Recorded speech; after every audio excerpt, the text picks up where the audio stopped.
Gol Kenya. Tukisalia kwenye hayo, chama cha ODM kimeanza rasmi hii leo sherehe za miaka 20 tangu kuasisiwa kwake jijini Mombasa kwa kuandaa mikutano katika maeneo tofauti ikihusisha vijana, wanawake na watu wenye ulemavu. Viongozi kadhaa pamoja na wafuasi wakiapa kwamba ODM itasalia kuwa imara licha ya kufariki kwa kinara wake Raila Odinga. Kama anavyoripoti Tobias Chanje, Rais William Ruto anatarajiwa kuhudhuria dhifa ya chakula cha jioni. Mbali na wakaribu walifika kwa mitindo tofauti. Uga wa ngome ya Yesu ukiwa umetamalaki kwa rangi ya chungwa, huku wafuasi sugu wa chama wakionyesha ufuasi wao wakisherekea miaka 20.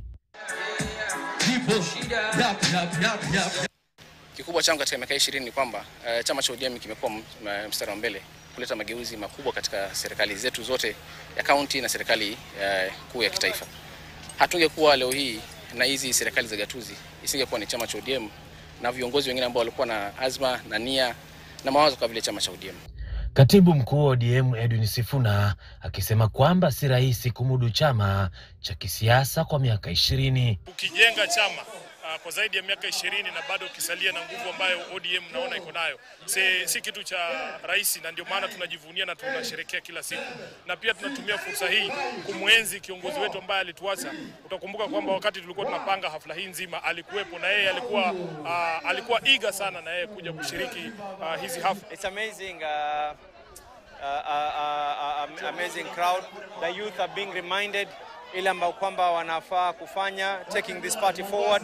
This party has now evolved a revolution that was started in the streets, and now it is going to be a revolution in the ballot. Viongozi wakiapa kukiimarisha zaidi chama cha ODM kwa kuhakikisha ushindi wa waniaji wote wa ODM katika chaguzi ndogo zitakazofanyika chini ya majuma mawili. Na mimi nataka kuahidi kwamba kwa sababu ya hilo mimi ndio nimechukua ngazi imara kuhakikisha kwamba tunashinda Magarini, ili baba kule aliko ajue kwamba safari ya ODM bado tunaendesha. Gavana wa Mombasa Abdulswamad Nasiri ambaye pia ni naibu kinara ODM akithibitisha kwamba Rais William Ruto atahudhuria dhifa ya chakula cha jioni. Kutoka hapa itakuwa burudani usiku mzima katika maeneo ya Mapembe za Ndovu, huku mkutano huu ukitarajiwa kukamilika hiyo kesho katika bustani ya Mama Ngina.